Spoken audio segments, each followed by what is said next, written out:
BBC's Question Time was a good watch yesterday, as they had Nigel Farage on. Farage spoke of many things that included Starmer's Labour relaunch. Due to the nature of the show, there was always going to be some disagreements, and one of these rows included both Nigel Farage and Alistair Campbell. In today's video, we will watch and react, whilst also going over some of the latest news from up and down the country. But first, hit the like button and subscribe to the channel and join our fast-growing community. Just a quick one to say we have new Make Britain Great, again t-shirts available on our store. Go grab them now. They are available at britishstand.com or check the link in the description. So as stated in the intro, Nigel Farage and Alistair Campbell clashed in a heated exchange on Question Time over Brexit's legacy, with the Reform UK leader branding Campbell the biggest loser in history. The confrontation erupted after Campbell expressed disappointment that Keir Starmer's recent speech had not addressed Brexit, which he claimed has done so much damage to this country. Farage responded with clear disdain, initially uttering "oh dear" before launching into a more forceful rebuke. Have a watch. I just want to make one final point that I was disappointed, and Nigel says that immigration is the big bursting issue. I was disappointed Keir didn't mention Brexit, because I think Brexit has done so much damage to this country. Well, I'm sorry, Nigel. I'm sorry.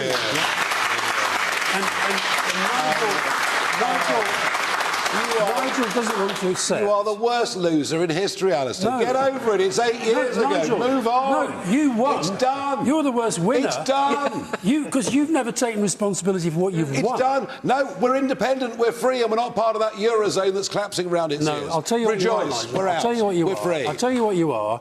You're somebody, and we've seen it already tonight, you're somebody who will exploit any problem going for your own political ends. Brexit was a fundamentally damaging thing to this country. That is your one legacy, and you now don't even want to talk about it, because even you know... I want to talk about it. Even you know that it has damaged this country, it's made us poorer, it's made us weaker, and it's hit our standing in the world. No, Alistair.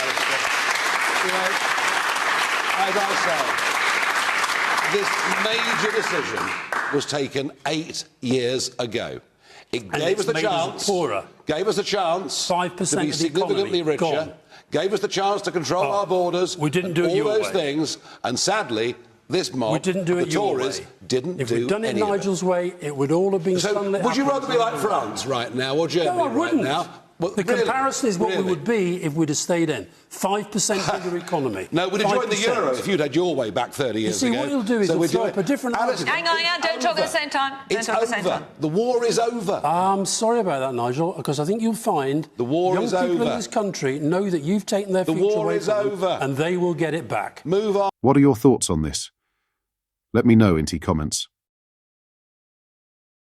In other news, Keir Starmer is facing fierce backlash from civil service unions after criticising Whitehall culture in a speech at Pinewood Studios. The Prime Minister sparked controversy by suggesting that too many people in Whitehall are comfortable in the tepid bath of managed decline. Starmer's remarks, delivered during an address aimed at resetting his premiership, have prompted angry responses from union leaders who represent civil service staff. In his speech, Starmer distanced himself from drastic reform, stating, "I don't think there's a swamp to be drained here." However, he went on to criticise what he saw as a lack of ambition in Whitehall, paraphrasing JFK by saying, "You choose change not because it's easy, but because it's hard."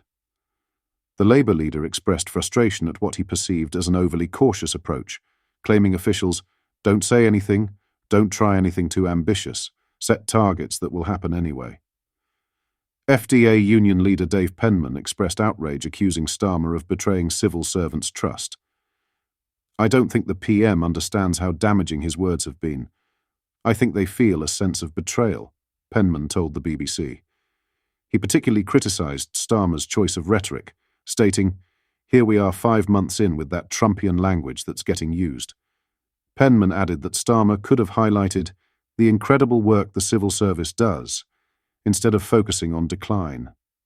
Steve Thomas, Deputy General Secretary of Prospect Union, warned against scapegoating civil servants for policy failures. Reform may well be necessary.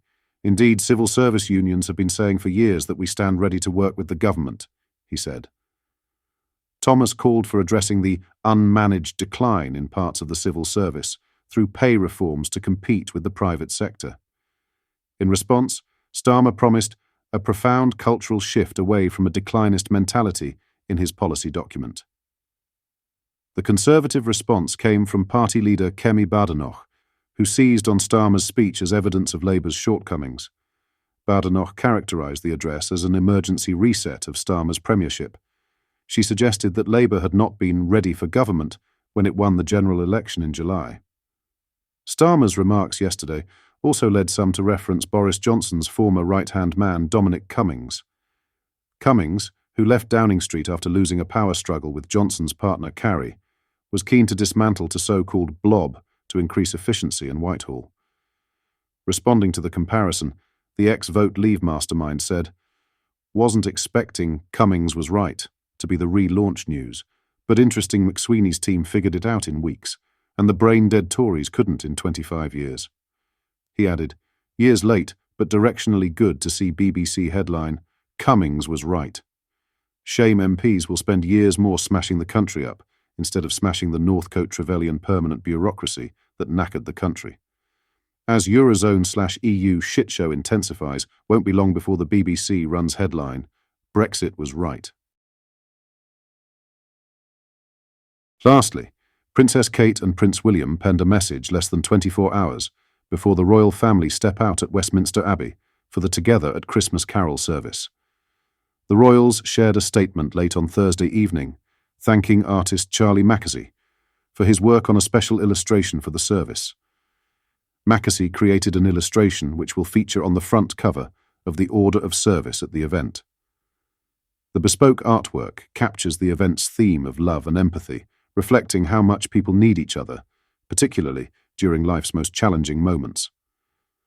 The couple wrote on social media, "Looking forward to tomorrow's Together at Christmas Carol service at Westminster Abbey, celebrating love and empathy this festive season. Thank you at Charlie Mackesy for bringing this year's theme to life with a brilliant illustration." Mackesy's illustration depicts a group of people embracing as they walk towards Westminster Abbey through the snow. The artwork includes the poignant words, "How did I help? You were by my side, which was everything."